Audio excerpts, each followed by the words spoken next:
वक्फ संशोधन बिल पर देश भर में बहस छिड़ी है। जेपीसी में विचार विमर्श चल रहा है। तमाम मांगों और दावों के बीच दिल्ली अल्पसंख्यक आयोग की एक रिपोर्ट सुर्खियों में आ चुकी है। साल 2019 में दिल्ली अल्पसंख्यक आयोग ने फैक्ट फाइंडिंग रिपोर्ट जारी की थी, जिसके मुताबिक दिल्ली वक्फ बोर्ड ने दिल्ली के 6 बड़े और पुराने मंदिरों पर अपना दावा ठोक दिया, जबकि मंदिर से जुड़े लोगों का यह दावा है कि वक्फ कानून बनने से पहले ही यह मंदिर बन चुका था। अब सवाल यह है कि किसके दावे में सच्चाई है, क्योंकि जिसके पास जरूरी और सही दस्तावेज होगा उसी का दावा सही माना जाएगा। लेकिन सवाल यह भी है कि क्या वक्फ बोर्ड अपने पावर का गलत इस्तेमाल कर रहा है। करेंगे आज इसी मुद्दे पर टू द पॉइंट बड़ी बहस, लेकिन शुरुआत इस रिपोर्ट से।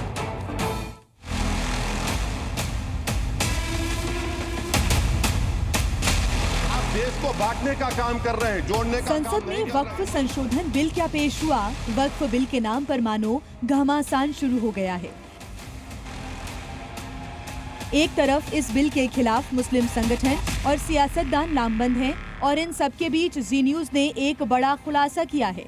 आप सुनकर चौंक जाएंगे कि दिल्ली में वक्फ बोर्ड ने 6 मंदिरों को अपनी प्रॉपर्टी बताते हुए उन पर अपना दावा ठोका है और ये खुलासा हुआ है दिल्ली अल्पसंख्यक कल्याण बोर्ड की एक रिपोर्ट से। साल 2019 में दिल्ली अल्पसंख्यक आयोग ने अपनी इस रिपोर्ट को फैक्ट फाइंडिंग रिपोर्ट करार दिया था और नाम दिया था the legal status of religious spaces in and around West Delhi.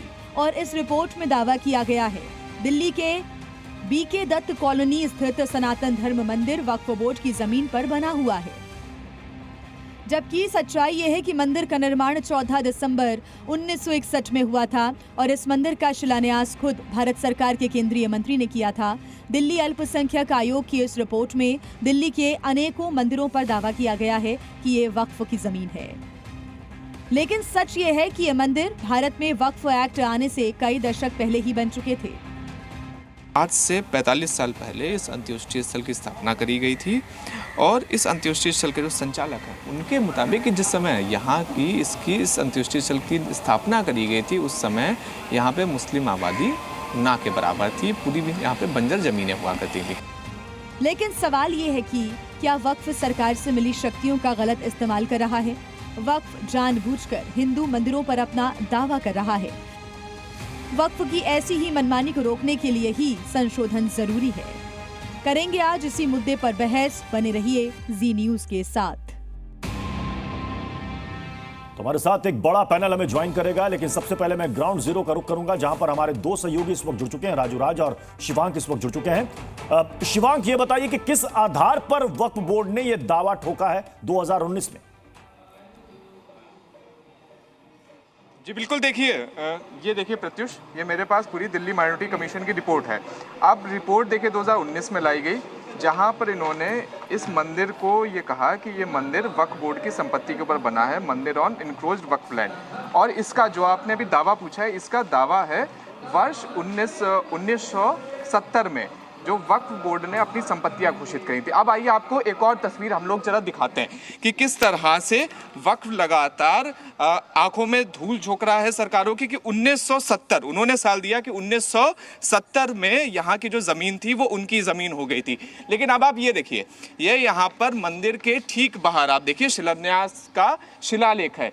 शिलालेख के ऊपर साल लिखा हुआ है 1961। ये आप देखिए 1961 यहाँ पर साल लिखा हुआ है। और किसने करा था? भारत सरकार के पुनर्वास मंत्री महेंद्र चंद्र खन्ना ने इसका शिलान्यास करा था। भारत सरकार ने ही जमीन दी थी। हाँ जी, हाँ जी, हाँ। उन्होंने बकायदा इस जमीन की कीमत ली है। अच्छा। और आज ये कम से कम भी 65-70 साल हो गए हैं। हाँ। ये मंदिर बने हुए को जी। ये जो दावा करते हैं ना वक्फ बोर्ड वाले, हाँ। अब ये तमिलनाडु है, हाँ। वहाँ पे 1500 साल पुराना मंदिर बना हुआ है, हाँ। वो कहते जी हमारा है। वक्फ बोर्ड बन रहा है 1971 में, हाँ। और ये दावे पेश कर रहे हैं अब। जी बिल्कुल प्रत्युष, अब आप समझिए इस चीज को कि 1961 में मंदिर का शिलान्यास हो चुका था, 58 में मंदिर बनना शुरू हो चुका था, लेकिन वक्फ बोर्ड 1970 में कह देता है कि इसकी जमीन उसकी है। ये बिल्कुल एक कहावत कही जाती है वक्फ के बारे में कि रात को सुल्तान को सपना आया और सुबह उसने बोल दिया जमीन हमारी है। तो कुछ इसी तरह से वक्फ बोर्ड काम कर रहा है कि रात को उसको सपना आता है और सुबह वो पूरी किसी भी भारत की किसी भी जमीन के ऊपर अपना दावा कर देता है। यही हाल यहाँ पर बीके दत्त कॉलोनी में और पूरी जमीन का बाकायदा सरकार ने। तो फिर जितने भी दिल्ली के प्राचीन मंदिर है, मंदिर समिति के अंदर एक भय हुआ होगा कि पता नहीं कल को वक्फ आकर के यहाँ पर दावा ठोक दे। लेकिन सवाल है कि क्या वक्त के पास इतने डॉक्यूमेंट्स हैं? निश्चित तौर पर एक बड़ा सवाल है कि वक्फ बोर्ड के पास इतने डॉक्यूमेंट है, लेकिन प्रत्युष दो टूक वाली जो बात है कि हम टू डी पॉइंट इस पर बात करेंगे कि क्या वक्फ बोर्ड की दावों में सच्चाई है। ग्राउंड जीरो पे आने पे ही तस्वीर साफ हो पाती है। वक्फ बोर्ड का दावा था कि मंगलापुरी का ये प्राचीन काली मंदिर है, ये मंदिर भी वक्फ बोर्ड का है। लेकिन सवाल है कि इस मंदिर का निर्माण कैसे हुआ, कौन है इसका मालिकाना हक, किसके पास है। दरअसल ये मंदिर वाल्मीकि समाज का मंदिर है और मंगलापुरी में यहाँ पर वाल्मीकि समाज का एक कुआं होता था, उस कुएं को बंद कराया गया और उसके बाद जब इंदिरा गांधी की सरकार आई थी उस वक्त ना केवल वाल्मीकि समाज को यहाँ पर ज़मीन दी गई बल्कि ये उनकी पुश्तैनी ज़मीन थी जिनके पास जो मंदिर के मालिकाना हक है जिनके पास, उनके पास इसका पेपर भी है, खसरा नंबर भी है। अब बाकायदा दिल्ली सरकार में ये मंदिर रजिस्टर्ड भी है। हमारे साथ बात करने के लिए सुरेंद्र जी हैं। सुरेंद्र जी बताइए कि वक्फ बोर्ड का जो दावा है और आपके दावे में क्या फर्क है, क्या अंतर है, आपके पास क्या ऐसे एविडेंस है? देखो जी, उनका वक्फ बोर्ड का जो बिल्कुल गलत दावा है, ये जगह हमें सरकार से वाल्मीकि समाज की कुएं के लिए जगह मिली हुई है, इंदिरा गांधी के समय से मिली हुई है। उसके बाद हमने यहाँ एक छोटा सा मंदिर बनाया था, उसके बाद फिर हमने ये बड़ा मंदिर बनाया। 2000 में इसको हमने दिल्ली सरकार में रजिस्ट्रेशन भी कराया। ये 70-80 साल से हमारी अपनी कुएं की जगह, और इसके सामने हमारे वाल्मीकि समाज का मंदिर भी था जो कि मंगलापुरी रोड पहले नहीं था। वो रोड आने के बाद वो वाल्मीकि समाज का मंदिर तो तोड़ दिया गया। मतलब 70-80 साल पुराना ये मंदिर और इस पर भी वक्त ने अपना दावा ठोक दिया। हमारे साथ खास मेहमानों का पैनल हमें ज्वाइन कर रहा है। उमेशानंद महाराज हमारे साथ जुड़ रहे हैं, दिनेश सिंह जो कि इंचार्ज हैं शमशान मंगलापुरी के, वो हमारे ज्वाइन कर रहे हैं। शादाब शम्स हैं, चेयरमैन है उत्तराखंड वक्फ बोर्ड के, वो भी हमारे साथ जुड़ रहे हैं। मुमताज आलम रिजवी और नूर अहमद अजहरी इस्लामिक स्कॉलर हमारे साथ जुड़ रहे हैं। लेकिन सबसे पहले मैं सीनियर एडवोकेट अश्विनी उपाध्याय जी का रुख करूंगा। अश्विनी उपाध्याय जी, क्या 1958 के मंदिर पर या 1960 के मंदिर पर वक्फ अपना दावा कर सकता है क्या? देखिए, ये हमारे हाथ में जो वक्फ एक्ट है ना, ये जो 1995 में बना है, इसको इतनी अनलिमिटेड पावर दी हुई है कि ये सुप्रीम कोर्ट पे भी दावा ठोक सकता है, राष्ट्रपति भवन पे भी दावा ठोक सकता है, और ये प्रधानमंत्री कार्यालय पे भी दावा ठोक सकता है, नॉर्थ ब्लॉक साउथ ब्लॉक पे भी दावा ठोक सकता है। और मैं बहुत जिम्मेदारी के साथ कह रहा हूं कि अगर वक्फ बोर्ड जिस दिन कह देगा कि ये जो सुप्रीम कोर्ट है ये वक्फ प्रॉपर्टी है, तो सुप्रीम कोर्ट के रजिस्ट्रार जनरल साहब उस वक्फ बोर्ड की नोटिस को कोर्ट में चैलेंज नहीं कर पाएंगे, 30,000 नहीं जा पाएंगे। उनको वक्फ बोर्ड के सामने जाके अपने हाथ जोड़ना पड़ेगा। जिस दिन वक्फ बोर्ड कह देगा राष्ट्रपति भवन वक्फ की प्रॉपर्टी है, तो राष्ट्रपति भवन के जो अधिकारी हैं वो कोर्ट में नहीं जा पाएंगे, कोर्ट में उनको जाने की इजाजत नहीं है, उनको भी वक्फ बोर्ड के सामने ही आना पड़ेगा।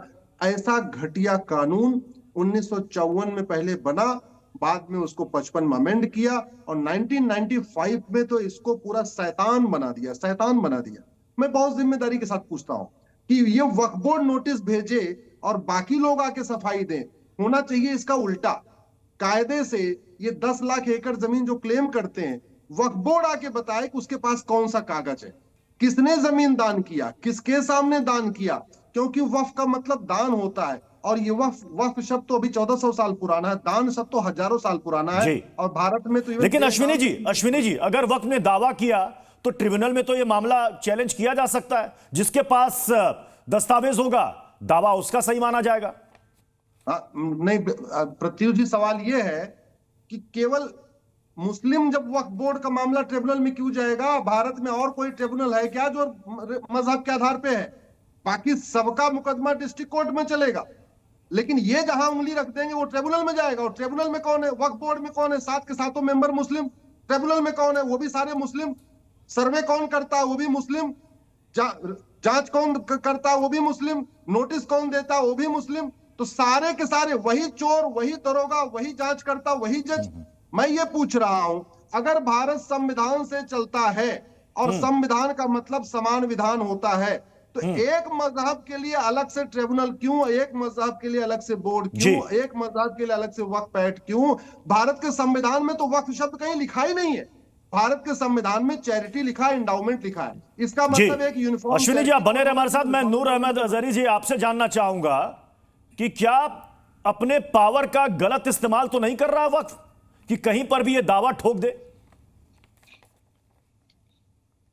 पूरे भारत में जहां जहां जिस जिस सूबे में वक्फ बोर्ड है, हाँ, वो सारे वक्फ बोर्ड सरकार के मातहत हैं, सरकार के अधीन है। सरकार जिसे चाहती है चेयरमैन बनाती है, सरकार जिसे चाहती है वहां उनका मेंबर साजी करती है। सरकार के अक्सर सरकार के चापलूस लोग होते हैं, किसी की सरकार हो। मैं भाजपा की बात नहीं कर रहा हूँ, चाहे वो कांग्रेस की सरकार रही हो या है, चाहे वो समाजवादी पार्टी और ममता बनर्जी की पार्टी हो, वहां भी अगर वक्फ बोर्ड है तो उन्हीं के पार्टी के लोग वहां के चेयरमैन है और वहां के सदस्य हैं। तो ये जो अभी तक हरामखोरियां की हैं, तो ऐसे ही लोगों ने की हैं। ये बात गलत नहीं है कि हाँ, जिस मकसद के लिए वक्फ बोर्ड कायम किया गया है, जिस मकसद के लिए लोग अपनी जमीनें या अपनी जायदाद वक्फ करते आए हैं, उस मकसद यानी इस बात को तो आप भी मान रहे हैं, इस बात से आप भी इत्तेफाक रख रहे हैं कि गलत दावा ठोका जा सकता है, घोटाले किए जा सकते हैं। हुआ है सरकार के चापलूस लोग, ये सारी फायदे। तो अगर इसे दुरुस्त करने की बात की जा रही है तो फिर आपत्ति क्यों है? देखिए, दुरुस्त नहीं किया जा रहा है, ये हड़पा जा रहा है, ये छीना जा रहा है, ये डाकाजनी हो रही है। ये एक तरह से सब कुछ अपने अंदर में लेने की कोशिश। अश्विनी जी, हड़प कौन रहा है? मुसलमानों हड़प कौन रहा है? मतलब नहीं, मुस्लिम पक्ष का सबसे बड़ी आपत्ति है कि ये हमारे धार्मिक मामलों में दखल अंदाजी है। आप हमारी जमीन हड़पना चाहते हैं, लेकिन ये जो दिल्ली का मामला जिस पर हम चर्चा कर रहे हैं, 6 प्राचीन मंदिरों पर वक्त ने दावा ठोक दिया। क्या हुआ इसमें? हुआ क्या? मैंने बताया ना। सुन ले अश्विनी जी सुन ले। ये सवाल मुझसे होना चाहिए था आपका। ये जो अकबर नगर में, लखनऊ में जो मस्जिदें तोड़ी गई, जो घर गिराया गया, ये तो आजादी से पहले कहते, तब तो संविधान भी लागू नहीं हुआ था। तभी अवैध कैसे घोषित कर दिए गए? पूरी बस्ती वहां पे उड़ा दी गई, कई एक मस्जिदें तोड़ दी गई, कई एक मदरसे तोड़ दिए गए। बताएं हमें आप, तब आप लोग क्यों नहीं बोले थे? तब आवाज क्यों नहीं उठाई थी? तब इन जालिमाना रवैये पर मीडिया के लोग खामोश क्यों थे? सरकार ने जब उत्तराखंड में, सर सुनिए वो सही है। अजहरी साहब, जब उत्तराखंड में ना अवैध कब्जे पर मजार गिरता है, साथ मंदिर गिरता है, तो उस वक्त मंदिर पर आप एक बार भी नहीं करते? नहीं, कुछ नहीं कहते साहब, कुछ नहीं कहते। आपको सिर्फ और सिर्फ मस्जिद दिखता है, सिर्फ मस्जिद दिखता है। मस्जिदें गिरती हैं, मुसलमानों के मकानात गिरते हैं, कुछ नहीं हो रहा है। एक तरफा कार्रवाई हो रही है देश में, दिख रहा है, नजर आ रहा है सामने। जी अश्विनी जी। हाँ, देखिए, पहली बात तो ये, होली कुरान में कहीं वक्फ शब्द है नहीं। कुछ हदीसों में वक्फ लिखा हुआ है, और वक्फ का मतलब ये होता है। क्या जानते हो वक्फ के बारे में आप? अरे सुन तो लीजिए भाई साहब, आपसे ज्यादा कुरान पढ़ा हुआ है, 10 बार कुरान पढ़ा हुआ है। पता है पढ़ा हुआ है। आप 10 बार कुरान पढ़ा हुआ है। आपने मुसलमानों के खिलाफ ही रिसर्च किया पूरी जिंदगी भर, मुसलमानों के खिलाफ ही बोलते रहते हो। ऐसे नहीं सुन दे आपको, ऐसे नहीं बात, इनको शांत कराइए, ऐसे नहीं। हाँ, सुन लीजिए, अगर आपको लगता है तो मैं आपको चैलेंज करता हूं, मुझे होली कुरान में कहीं आप वक्फ दिखा दीजिए, मैं जीवन भर आप डिबेट छोड़ दूंगा। मैं आपको चुनौती देता हूं, मुझे होली कुरान में एक बार WAQF वक्फ कहीं दिखा दीजिए। न भारत के संविधान में कहीं वक्फ लिखा हुआ है, न होली कुरान में कहीं वक्फ लिखा हुआ है। और वक्फ केवल हदीस में लिखा हुआ है। और वक्फ क्या होती है? वक्फ होती है जो अपनी पुश्तैनी जमीन हो या अपनी जमीन हो, और वो भी कैसी जमीन जो नेक नियति से कमाई गई हो, ईमानदारी से कमाई गई हो, मेहनत से कमाई गई हो। तलवार के दम पे, अश्विनी जी सुनिए प्लीज, खुद भी वक्फ से वाकिफ नहीं हो। तलवार के दम पे हत्या की धमकी देके, गलत ज्ञान फैला रहे हो। की जमीन कब्जा करके वक्फ नहीं होता। वक्फ अपनी दूसरों की जमीन कहीं कब्जा नहीं की है। हमारे अजदाद ने अल्लाह के नाम से जमीन को वक्फ किया है, दान दिया है, हिबा नाम लिखा है। ऐसे नहीं, मैं ऐसी डिबेट नहीं करता हूँ, ऐसे डिबेट बिल्कुल नहीं करूंगा। आप तो बहुत आपको आनी नहीं चाहिए था यहाँ पे। अजहरी जी, एक सेकंड। हाँ बोलिए। सतीश जी, पहले आप इनको शांत कराएं। अश्विनी जी शांत हो गए, अश्विनी जी शांत हो गए। अजहरी जी आपको सुन रहे हैं। जी